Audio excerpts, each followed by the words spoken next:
there's not even really a criteria for what makes something an assault rifle. Never mind the AR.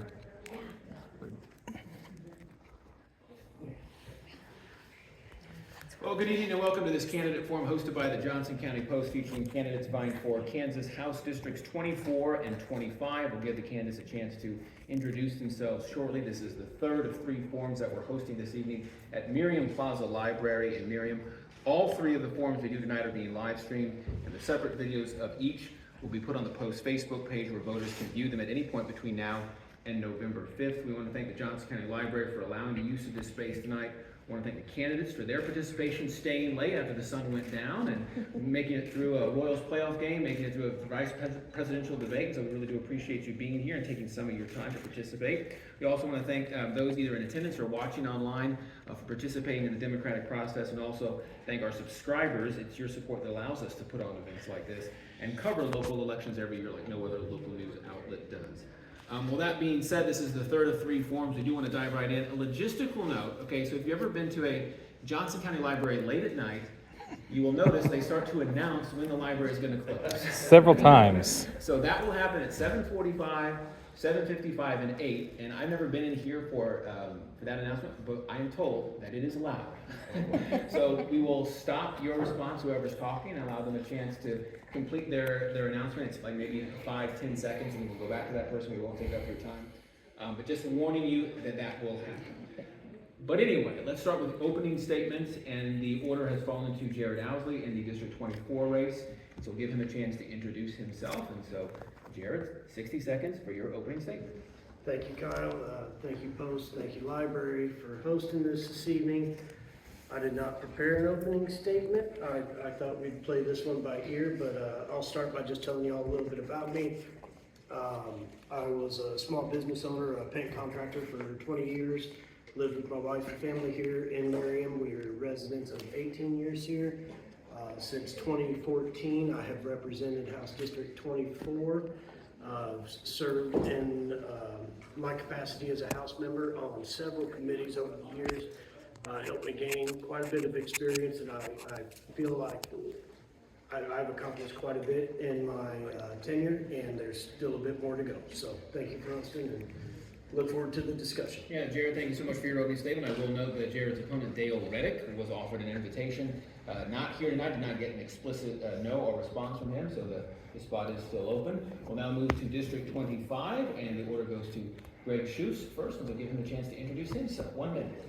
My name is Greg Schufs, and I'm a longtime resident of the district, and I would like to really thank the Johnson County Post for putting on this forum and the great local news. I'm old enough to remember when the Star had a local section, and your kid might get in the paper if they had a success in their sports team, and those days seem to be gone, and the Post has really filled that void real nicely. But basically, father of three, graduate of Shawnee Mission East, put 3 kids through East. The youngest one is now a senior in college, and so wanted to get back involved in politics. My first job was working for Jan Myers. Since then, my party has evolved or devolved a little bit, so I wanted to run and get back involved in politics, see if I could bring my experience to bear within the party, within the governing party in Topeka, and I'd like to think that I can go there and build bridges and hopefully, represent the interests of our district. So, thanks. Staying in the District 25 race, we'll now go to Ree Shu down at the end of the table. Give Ree a chance to introduce himself. Thanks, Kyle. Thank you all for being here. Good evening. My name is Ree Shu. I've had the huge honor of representing House District 25 for 6 years now, since 2019. My service has always and will always be anchored in the people of the district, and I take that really seriously by knocking the doors. And from them, I hear about how important public education is, and I've been proud to support that every single time with my votes. I hear about how important reproductive rights are. I've been proud to support that every time with my votes. And I hear about how important climate change is, and I've been proud to be known as a leader in the state on that subject. I'm really proud of my record in Topeka, working across the aisle to advance policy. Kansans deserve leaders that are good and knowledgeable and kind, and then I would be proud to continue that work for the people of Kansas.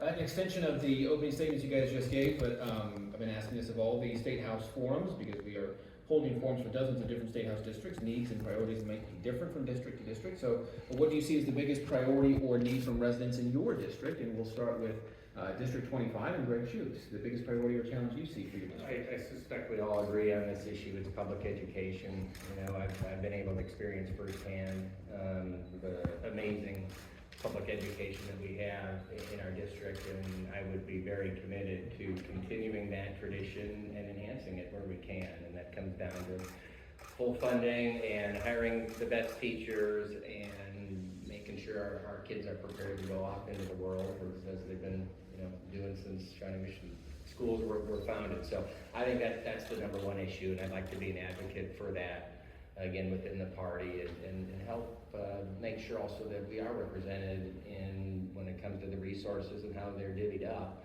We put the bill for the state, let's be honest, and I want to make sure that that we're treated fairly, and it's good for Kansas that we have the engine of growth that we do here in town, but you know, we all value education very strongly, and I like to make sure that we can continue to do that. Staying in District 25, Reese Shoe, the biggest challenge, priority that you hear from your residents facing your district. Sure. Kyle, you've probably heard all of the versions at this point. Public education, which is certainly an answer right here at the doors. Residential property taxes, certainly. Reproductive rights, certainly. But when I'm at the doors, I kind of feel this kind of underlying need for just an antidote to kind of the stagnation and cynicism that we feel in our politics today. I think people feel like politicians are overly ambitious, if not corrupt. And I think, you know, between the Senate filibuster at the federal level and supermajorities at the state level, there's just not a belief that things can get done, and in a good way. And then so my job has been to kind of restore that trust in people, work across the aisle, advance policy however I can just by being the super minority. And then so even though all of these individual issues are important to their everyday lives, and they absolutely are, you know, part of it is just kind of solving the underlying political miasma that we all feel in our daily lives. And coming back to District 24, Jared Owsley, what do you see as the biggest priority or need for residents in District 24?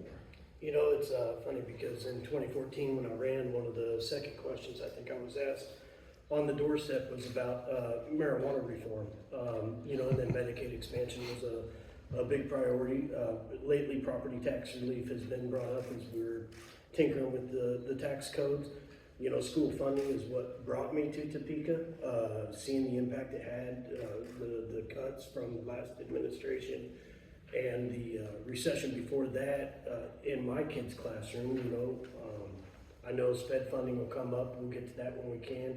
The IDD waiting list, common sense gun laws, reproductive rights. I mean, there's a lot of things important to the people all over the county, all over the state, certainly in House District 24. But I think overall, people just want to be left alone. You know, they just want the boring government. So yeah. We'll go to the next kind of issue-based question, and we'll start the order with Reese Shoe in District 25. All three of you mentioned public education, so we'll have a couple questions about education. Let's start here. Governor Laura Kelly has boasted of 6 consecutive years of K-12 education funding in Kansas being fully funded. Funding bill passed this year does boost funding for special education after a very long and drawn-out debate over that. I will say it doesn't quite meet the recommended level from the State Board of Education, but still it is an increase. The funding situation appears to be remedied enough that the Kansas Supreme Court is no longer overseeing the funding process. So going into 2025, what do you see as the biggest priorities or any remaining challenges for K-12 school funding, and how would you want to address that if elected? Reese Shoe. Yeah, great question. So a couple of things. You did mention that special education was given an increase in funding this year. We do need to keep that going and reach the 92% excess level that's outlined in the statute. These are our neediest students who need the most help, and then right now our school district are eating the cost of that. So we absolutely need help there. This is a really wonky issue, but I think it really is important. So in 2027, the House will have another election before then, but the school funding formula is going to be reopened. And so this crop of senators that we elect now, and then whatever group of House members will be elected then, are going to be in charge of rewriting the school funding formula. And so we have to be sure that we elect a really strong pro-public education group of legislators to be able to look at that funding formula and make sure that it works for everybody. Coming back to District 24, Jared Owsley, the biggest priorities or remaining challenges you see for K-12 school funding, and how you would want to address that if, in your case, you're reelected? I think, as was mentioned, the sunset that is set in 2027 is important. That's coming right up. So protecting the gains that we've made in our base state aid per pupil classroom funding is certainly, first of priority. Special education was not mentioned in the Gannon case as part of the complaint. So while we are fully funding our classrooms and our base state aid, we're not funding our special education to the 92% as set forth in statute. I think the 5-year plan set forth by the State Board of Education to get us to that 92% put us at $168 million per year over a 5-year period. It was mentioned earlier that Shawnee Mission alone is compensating for $13.1 million out of the general fund that affects the entire student population. And when we first addressed this, I thought, wow, $168 million, that's a big number, to carry an amendment on. But then when I got together with our JOCO supers and realized $85 million of that is coming directly out of Johnson County, I think we need to fight to get there and fight to keep the grounds that we've made.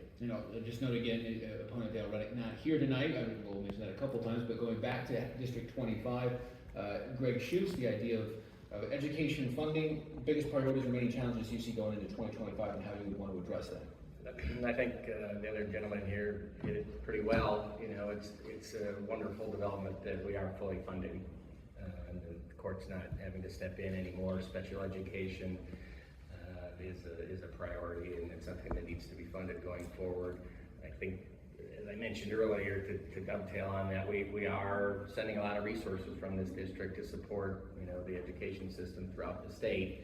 I feel like as a Republican, our voices are not necessarily being heard within the Republican Party in Topeka, and I would like to take a very strong pro-education position and be an advocate for us, because it is a critical time with the formula being revisited, and it'll impact our kids going forward, and I'd like to go there and make a difference for that.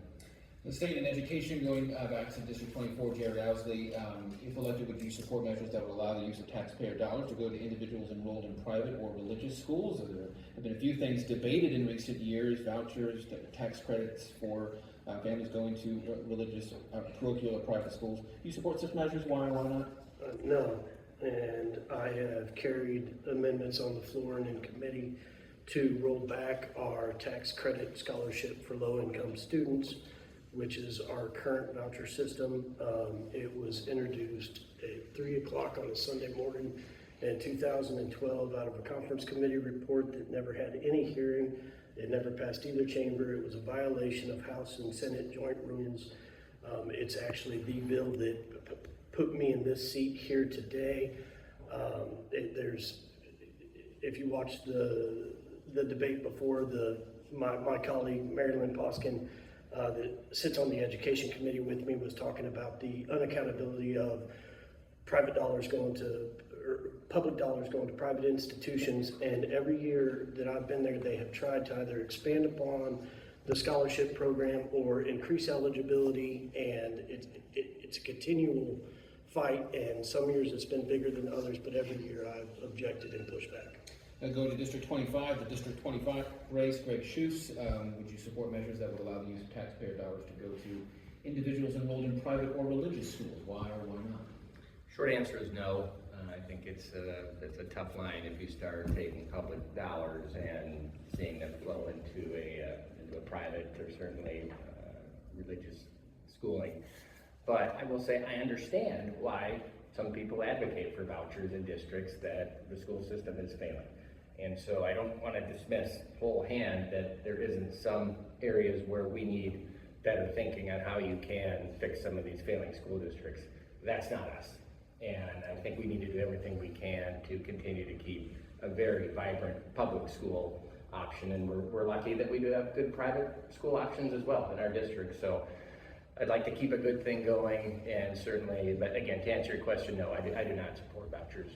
State of District 25, Re-Shu, using taxpayer dollars to go to individuals enrolled in private or religious schools. We mentioned some of the things that have been debated in recent years at the legislature.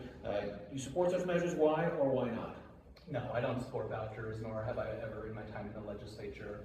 If you look at the data from the states that have recently enacted that vouchers, like Iowa or Arizona, the data is that like 70 to 75% of people who are the recipients of vouchers are already in the private school system. So this idea that vouchers are going to magically fix people in kind of the inner cities or failing school systems, that's not true. It's just the people that are already in private schools just get more money back, and to the detriment of everybody else in the system. So the data doesn't support that the vouchers are a good idea.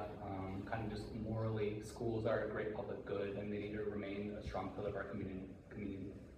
Another question, or another topic that at least a couple of you mentioned in your first question about priorities was taxes. And we talked in the previous forums about the measure that was passed this summer that cuts property and income taxes, also eliminates the state tax on social security benefits, narrows the tax brackets from 3 down to 2. Still some readers would like to see more tax relief, especially around residential property taxes. Any other tax cuts or tax relief policies you'd like to see the legislature pursue next year? In particular, anything the state can do regarding local property taxes. The order falls to Greg Schufs in District 25. Yeah, having listened to this question a few times, it's interesting. We talk about taxes on one, and then we talk about spending on the other. I think I'd like to go there and say, okay, what are our spending priorities first? What can we agree on that needs to be funded, and work back from that? Because currently we are building up pretty decent surpluses, and that can ebb and flow.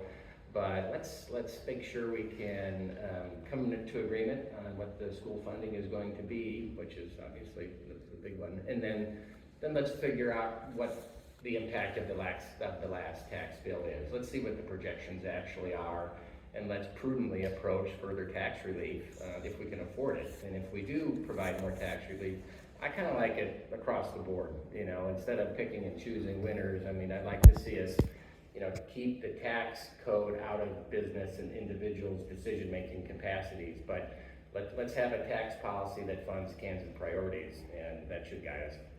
Re-Shu, your philosophy on this? Any other tax cuts, tax relief policies you'd like to see the legislature pursue next year, especially regarding residential property taxes? Yeah, so the truth of it is that there's actually very little that the state can actually have the levers on to move residential property taxes on. One of the few that we have is the homestead exemption property tax, and we increased that up to $75,000 this year. I would support it and have co-sponsored a bill to move that up to $100,000. That would provide a little bit more relief. But this actually isn't a tax policy question, in my opinion. Property taxes are increasing because the demand for houses in our area really, really far outstrips the supply of houses. People want to move here because Johnson County is an incredible place to live, and that's a good thing. But if we want to slow the rate at which property taxes are increased, we really, really have to examine housing policy. So Montana, very red state, Republican governor just passed a statewide housing policy package. They dubbed it the Montana Miracle, and Montana has really, really high property values and therefore property taxes. And this was aimed at building more houses to kind of slow down the current rate. We're seeing the exact same trends here in Johnson County, and we need to start looking at that as well. Coming back to the District 24 race and the incumbent representative Jared Owsley, any tax cuts, tax relief policies you'd like to see the legislature pursue next year, bouncing off or building off of the bill that was passed during the special session this summer? In particular, anything that can be done with local property taxes? So I'd like to thank Representative Shu for his answer, because ultimately, if you look at your tax receipt for your property tax, I mean, the library, the school districts are two of the largest sources of your property tax expenditures. And I also serve as a legislative liaison for our Commission on Aging through Johnson County, and I know that property tax relief is something that comes up in that commission a lot. A lot of senior population living on fixed incomes, you know, in a home that they may have been the original occupant of, you know, the original owner, and they feel like they're being taxed out of it. So I think whatever approach we take needs to be done with the local municipalities as well as the state to take a comprehensive look at it. A follow-up question, because I think Greg and maybe a couple of mentioned spending as well. So I'm going to give this question to all of you. It'll start with Ree in District 25. Many readers, at least a few readers, mentioned their memories of the Brownback era when massive tax cuts did lead to diminishing state coffers. accompanying cuts in state spending. So how do you balance the competing demands of residents wanting to see tax relief, but also wanting state services to not be slashed too much? If you do want more tax cuts or would entertain the idea, what, if any, areas of the budget do you think could also be cut? And I'll start with Ree Shu in District 25. So I'm one of the nerds in the legislature that actually goes through the budget line by line. And if you do that, you find very, very quickly some pretty odd or suspicious line items in the budget. I think colloquially they're known as pork spending. There's a story, you can find this online, of $500,000 in the budget that was allocated towards 2 Augusta homes that were deemed unlivable. Just 2 houses, $500,000. You're basically just recouping the cost for those landowners. Whereas we had 3,000 residents in Wichita who had unlivable homes, and 1.5 million was deemed too expensive for them. And so we really need to rein in the pork spending in our budget. If you go through the line items, I would say you could probably find 75 million last year in the budget just from that.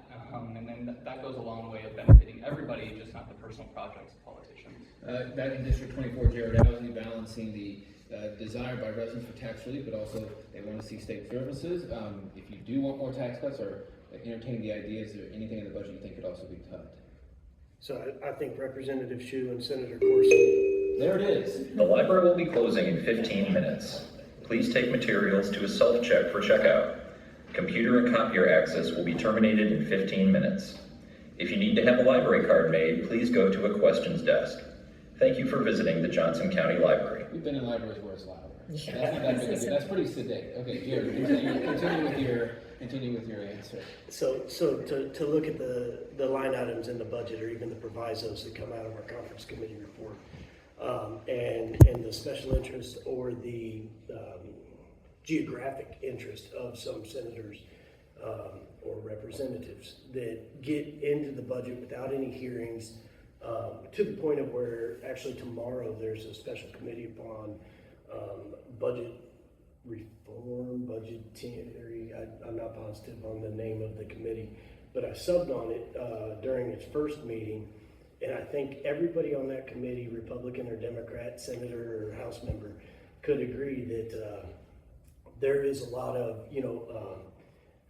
one person interest that gets in the budget. Beyond that, I mentioned IDD in my opening. We know that special education funding, so when you're talking about tax relief and a reduction of the state general fund, you've got to look at what services we're supposed to be providing as core services of the state that we have yet to meet our statutory obligation of some of them. And so you've got to take it cautiously. I would hustle you out of your time, but your opponent's not here, so you can have as long as you want. Back to District 25 and Greg Schutz, the idea of spending, balancing the desire by residents to want tax relief, but also want to see state services, certain state services especially, fully funded. Where do you stand on this, and do you see any areas to cut in the budget? Well, yeah, I agree with Bree on that. If there's blatant situations of pork barrel spending like that, we need to shine a light on that, because that's affecting every taxpayer in the state, and that just shouldn't happen, shouldn't be going on. But I'll amplify from where I was before. Any business, any household, let's look at our spending first. Let's fund our priorities, and then make sure we have a tax policy that meets that. And my guess is that as Kansas continues to prosper, the trends are going to continue. That tax policy is going to remain fruitful and generate what we need. Then I would look at, again, if there is room for a tax cut across the board, if there's room for spending cuts, let's just slow the rate of spending. Let's maybe start there and then see what if these cuts are responsible or not. But if we were looking at cutting, I'd rather see it across the board. But again, fund our priorities first, then have a tax policy that meets those needs, just the way any individual or business would. The next issue asked about by a lot of readers, emailed questions before this event started, and it is about abortion or reproductive rights. I think the order falls to Jared Housley in the District 24 race. 2 years ago, Kansas voters rejected a proposed amendment that would have explicitly stripped the right to abortion from the state constitution. It was seen as a major victory for abortion rights supporters. But debate about abortion has continued. In the 2 years since, Kansas lawmakers have debated dozens of bills seeking in some way to limit or impact abortion procedures in Kansas. It's widely expected that such measures will continue to be a focal point of the session next year in 2025. Do you support any new restrictions on abortion laws in any way governing the procedure? Why or why not? Start with Jared. No, Kansas is heavily regulated, and 2 years ago, that amendment was defeated soundly. I personally got calls from people all over the nation that were watching that vote and that night, and that was one that if it's gonna happen, it's gonna happen, and Kansas First came through. And I don't know why legislators that are elected to represent the people cannot listen to the people when they speak loud and clear like that, so, no.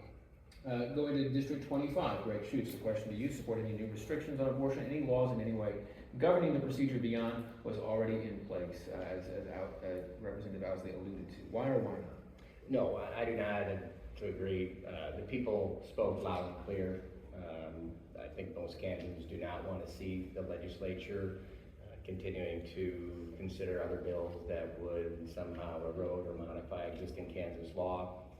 I think the people spoke loud and clear, and I think they said that this is, the law as it is right now is probably in line with most Kansans. And so I would agree with that, and I would also say the district we're in spoke very loudly, and I would go to Topeka to represent the voters and citizens of our district. I just follow with a question, Greg, and you can tell me if I'm out of line, but as a Republican going there with some of those views, sounds like you might not be in step with your party in Topeka. How would you handle that if elected? Well, when my first job out of college, I worked for Jan Myers on Capitol Hill, and she was pro-choice back then and was a very capable and honorable and effective representative for this area. Senator Kassebaum, same way. You know, that's kind of the party that I grew up in. There were very strong pro-life views, and there were strong pro-choice views, and it's a very personal issue, and it's a very important issue, and not one to just to dismiss either side. But my approach up there would be to look at other solutions, such as, let's address the adoption system. I have 2 children that are adopted, a close family member that's been trying to navigate the waters of adopting a child, and it's not easy and it's expensive. And if there is a role for the legislature to be involved at all in that issue, let's make it easier for quality and qualifying families to adopt children, and let's hope there's more children out there to be adopted. Well, thank you for indulging me in that follow-up question. I'll get the question now to Ree Shu, remaining in District 25. You support any new restrictions on abortion, any laws in any way that would govern the procedure going forward? Why or why not? No, I'm proud to support a woman's right to choose. I'm proud to support the 81% of District 25 that voted no on August 2nd. I'm proud that is what prompted President Trump to call us surprisingly liberal Kansas. This is not a theoretical thing that we're seeing in the red states. One of my very best friends in the world, they live in Missouri. They had a miscarriage while they were traveling. And then when they got back home, their OBGYN decided that they needed to finish the process. And so it was prescribed mifepristone. And so at their Missouri pharmacy, they wouldn't fill it. And so luckily, she lives close to the state line and was able to come to the Kansas side to do this. But women, just women, not men, women are dying in states like Texas and in Florida and Georgia. And we really, really need to stand strong, members of both parties, on this issue, because truly, women are suffering. We'll go to the next issue, and it comes from an audience member, and I will say, I think the next warning that we're going to close is about to come, so I'll just again warn you. But this one actually asked in a previous form, but I kept it up here because it remains important to our readers. We did get a lot of questions. It's almost the same exact question because there's not very many ways you can word this question. Do you support Medicaid expansion? That's an issue that has come up perennially, at least for nearly a decade now in Kansas, as the legislature has continued to not do that. But do you support Medicaid expansion? We'll start with Greg in District 25. Sure. So the short answer there is yes, but we need to look at the vehicle that actually delivers more health care, more expansion of opportunities for health care to more Kansans. And my only caveat there is I would want to go there to make sure that we're not just displacing any healthcare offerings in the private sector. Are we disincentivizing any, companies that do currently provide healthcare to their workforce to see this as an opportunity to withdraw that? And do I know the answer to that? No. But those would be kind of the priorities I would go for. I'm absolutely in favor of expanding healthcare, especially to the most vulnerable Kansans. But you are expanding an entitlement, and entitlements can grow over time. And so I just want to make sure we're doing it in a fiscally responsible way that truly does deliver the expanded access to the needy and the people that definitely Would you need vote this. for it if it came out next year? If it's under kind of those parameters, and I had some of my concerns allayed that we were not displacing citizens that are currently getting private health care. I mean, generally, I'd rather see more private health care than government health care, but there is a role for the government to step in when that's not there, obviously. And that would be where I would like to be certain that we're not, again, that we're not displacing any other healthcare offerings, but we're definitely fulfilling the target audience, which the bill is designed to help. Well, I think I can predict where Ree and Jerry will fall on this. We give you a chance to explain your views and how you might approach it if and when it does come up in 2025, if re-elected in your case, Ree Shue, this issue of Medicaid expansion. Sure, yeah, I've supported Medicaid expansion since my first election, and I voted for it every time it's come up on the floor, which has been.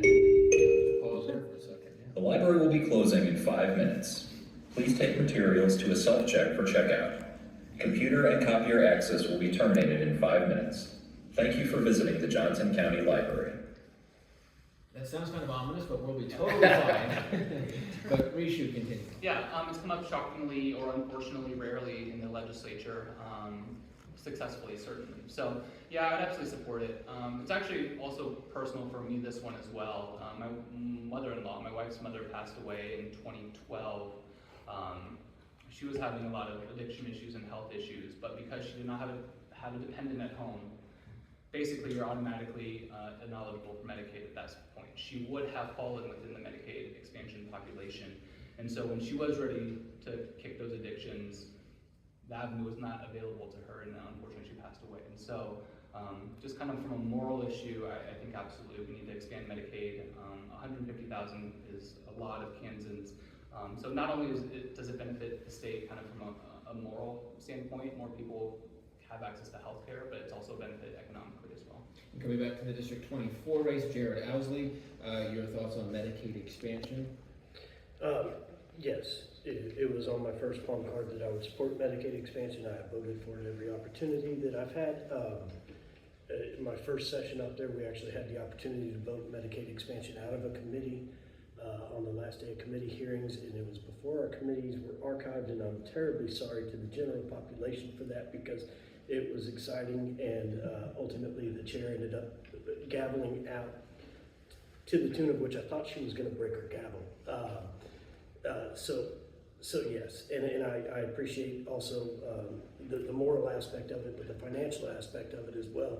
I think $8 billion was mentioned earlier as a price tag that Kansans have sent to DC and not gotten anything in return. So it makes absolutely no sense when our citizens are begging for it and our hospital communities are begging for it, for us to still sit on our hands. We're getting close to 8 o'clock, just a couple more questions, and then we'll wrap this forum up. Well, the order falls back in District 25 and Ree Shue, and this is about gun safety, gun related measures. We have gotten a lot of questions about that as well. Is there any piece of gun-related legislation you would support that you think would reduce gun deaths and injuries in Kansas? We do get some specific questions about laws concerning background checks, red flag laws, safe gun storage. So any of these types of measures that you would support, why or why not? Yeah, so I'm not an emotional person. I've cried probably 5 times in the last 10 years, and every single one of those times was after school shooting. I remember Sandy Hook. I kept it together at work pretty good, and then I got home, and then my wife and I were just sobbing on the couch. And that was before I had a kid. And so now, while she's thinking about which of her 10 frozen dresses she gets to wear to school, I have to think about, does she need a bulletproof backpack? No. Have I taught her hide and seek well enough? Should we not let her wear the light up shoes to school? So yeah, guns are too available, they're too lethal, and we just let too many bad people have them. So all of those things I would support. Just to respond, we do get some questions from readers who say, worried about infringing the Second Amendment, any of these types of laws, do you worry about that, any kind of constitutional violations? I think the right for me and my daughter to feel safe in public spaces is more important than the unfettered right to the Second Amendment. Isn't this into the table, Jared Allison, District 24, any gun-related pieces of legislation you would support? Again, specifically, it's been mentioned by audience members in previous forums, background checks, red flag laws, safe gun storage laws, anything of the like that you would support, why or why not? I think in one form or another, I have supported all of the above mentioned. And then for the last four or 5 years, I've been working on a voluntary do not sell list for a person to be able to put themselves voluntarily on a list of individuals for their own safety concern, maybe experiencing depression or some suicidal ideations, to not have a licensed federal gun dealer sell them a firearm. And I think there's 4 other states right now that have passed similar legislation. It was a relatively new concept when me and a friend came up with it, and I think it could be life-saving, and I intend to pursue that as well as other common sense gun laws. This is the last one. The library is now closed. Thank you for visiting the Johnson County Library. Oh, that was blessedly short. Okay. So final one on this one, Greg Schutz back in District 25. Gun-related legislation, background checks, red flag laws, safe storage laws, anything of the like that you would support, why or why not? I think on the other follow-up, I do support the Second Amendment. I think we have to respect that as the law of the land. The framers put that in there for a reason, and we have to live with that. But to Ree's point, any parent that's dropped a kid off at school, and you just pray and you hope that nothing bad happens to them. So my goal when it comes to gun control would be, how do we keep guns out of the hands of people that shouldn't have them? The people that are going to commit gun violence, whether it's in the classroom, on the street, randomly targeted, domestic abuse, that would guide me. If there is legislation, whether it's the red flags that don't infringe on due process, because we do have to find the right balance, but if it can demonstrate that we can avoid one of these catastrophes that are awful and worth crying about, we have to do that as legislators. So that would guide me. And again, if we can demonstrate that these will be effective and don't, and pass constitutional muster, then I would support them. This will be the last question. It falls to Jared Allison to go first. It kind of also serves as maybe a little bit of a closing statement for you all. It was asked in a previous forum. I think it's appropriate for this forum as well. We had an audience member in a previous forum ask the candidates, how do you see yourself differing the most from your opponent? What do you offer that your opponent doesn't, and why are you running? Jared, you get to speak because your opponent's not here, but give you a chance to define yourself and maybe him, but how do you differ from your opponent the most, and why are you running? Well, I can't define my opponent, he's not here. So I would say that's an obvious difference here this evening. As mentioned, experience earlier as well, and in my 10 years I have served on a bunch of different committees. Education has always kind of been my forefront, but I've served as a ranking member on a child welfare, a children and seniors committee in one form or another for the last 8 years. We've been able to fight to get an Office of the Child Advocate established and signed into law last year. That's been tremendous. The election integrity came up in previous forums here tonight, and and with bipartisan support in 2017, I think it was signed into law, the post-election audit, and that was years worth of work that I had spearheaded, and our current Secretary of State has built upon the integrity of that auditing process. And I remember when I was fighting for that, one of my colleagues turned to me and said, why are you fighting so hard for this? It's just going to come back that our elections are accurate. And I was like, then we tell people to get out and vote, and your vote's counted the way it cast, and we make sure of it. And I've got notes here of other things I wanted to say, but just real quick, that 2024 Special Committee on Budget Process and Development, if anybody's still with us at this hour watching this, that might be something worth tuning in for as well. You probably will if they're watching this. Okay, Jared Owsley, incumbent representative, District 24. We'll just say Dale Reddick, his opponent, not here tonight. Did not give an explicit no, but not here tonight. Let's end this in District 25. Greg Schufs. If I may be so bold, don't see a lot of daylight in your stated positions between you and Reese, so give us a chance to explain what is most different between you and your opponent and why you are running. Sure. I'll let Reed define himself, but I'll talk about why I'm running, and again, the kind of the model Republican that was, I learned early on working for Jan Myers is that it's okay to be bipartisan. It's okay to find areas where you agree with the other party. You can stand on principle all day long, and I'm sure there's, probably some fiscal issues, and there's areas where we would differ. But probably the major difference is we're in different parties, and the reality is the Republicans are the majority party in Topeka.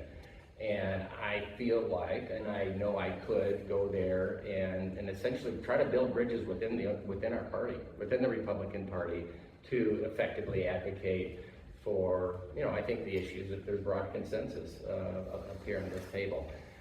I'd like to take my experiences as a father. I've been in business for 30 plus years. My background's economics. I'm a banker by day, and I'm a small business owner as well, and an empty nester. So I've got the time to go up there and fight hard for us. But that's probably the biggest difference. And ending this with Reese Shu in District 25, how do you see yourself as most different from your opponent, and why are you running? You can babysit Astro if you want. This is probably bad politics, but I just want to say that it's obvious from the answers here. Greg's a good man, and I wish that all the Republicans that I serve with in the Kansas legislature were like him, but they're not. The Republicans that I work in the Kansas legislature are constantly attacking things that this district find valuable, such as reproductive rights, such as climate change policy, such as public education, and then that's just the reality of where we're at right now. I ran for the first time to bring a new generation of leadership to politics. I did not see very many people who are like me anywhere in politics, really.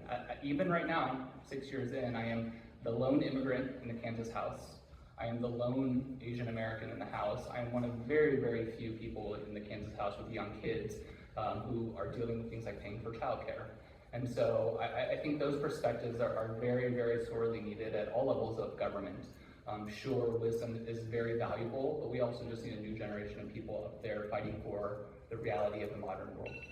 Well, thank you for staying late, and thank you for your participation. For those of you left in the room, give them a round of applause for tonight's participation. I appreciate it. Just a couple of final notes for those of you watching online, or if you watch it later. Deadline to register to vote is Tuesday, October 15th. Early voting starts Saturday, October 19th. Of course, Election Day is November 5th. So please get out and vote. Thank you for watching this forum at JohnsonCountyPost.com. Good night. Where was it? All right, thanks, guys. This morning, a young man saw that. The dad did not. I didn't take you as rude or argumentative. well. I just thought you talked very fast. It was hard to keep up. I started thinking about one thing and then you're talking. And I used to be a mayor of a city, and everybody would be like, God, slow down. You're very caffeinated.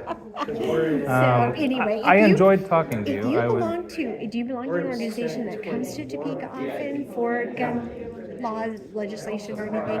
Okay. Not really. Oh, I was going to say it would be good to. I gave up my NRA membership years ago. I think that organization is corrupt and ineffective, and they negotiate our rights away, is what NRA stands for. It's one thing after another. They say they're compromising, but like, when do gun owners get anything back? It seems like they're just slowly giving things away. So like, I'm not giving them my money. Anyway, yeah, thank you for the good conversation. Yeah. Anytime. All right.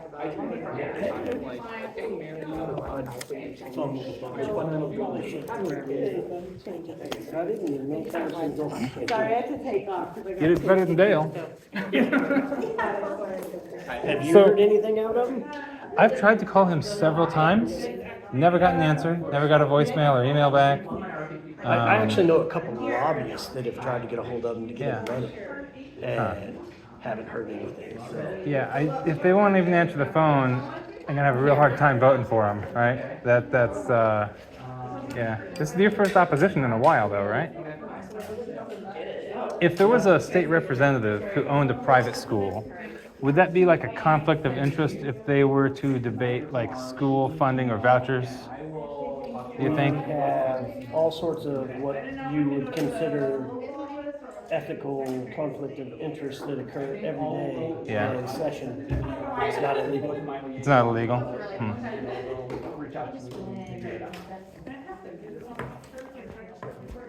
She turns 18 right after it. She's all ready to go. Well, happy birthday soon. You know, I've got the NRA neutral. And the advocates that have been working on similar bills Absolutely. have had NRA come back and it was opposition after they said they didn't run. I really think I've got a strong enough relationship with them that I'm not going. So I think once I've neutralized the NRA, there's no reason. This is what Markham is. You with the chair. I think John is still here. I've had him here. You know.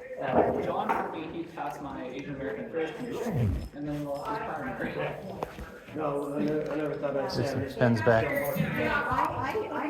You're welcome. So, the reason I was asking about that is it occurred to me that Let you know that, because it's one of your people. Yeah. Free the whole Well, time for all. hey, feel free to pass my contact along if they need anything.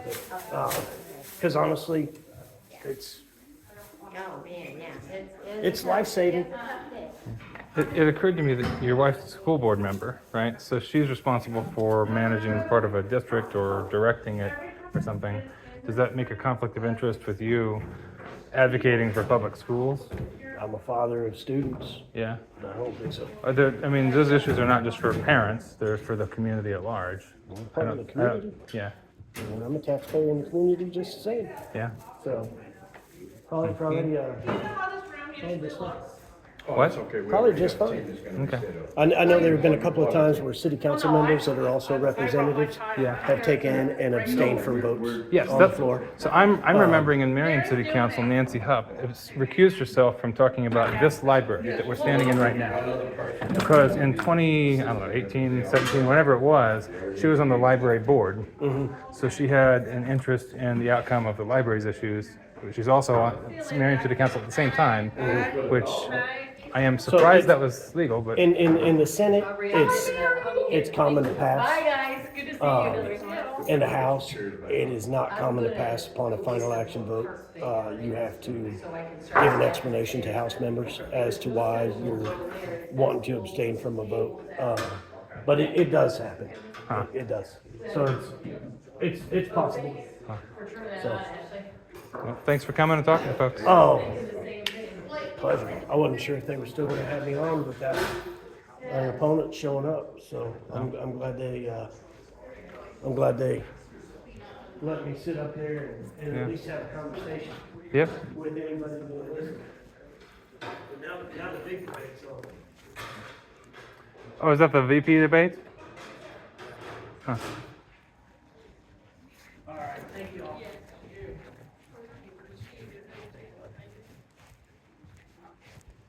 I got to unlock the place that you can. Oh. The other one outside, the one that's not gonna open the place. This one right here? Keep my answer short. Can I steal your job? Huh? Here we go. How does it? No. No? Still gotta manage it. There we go. Thank you, sir. Thanks for coming.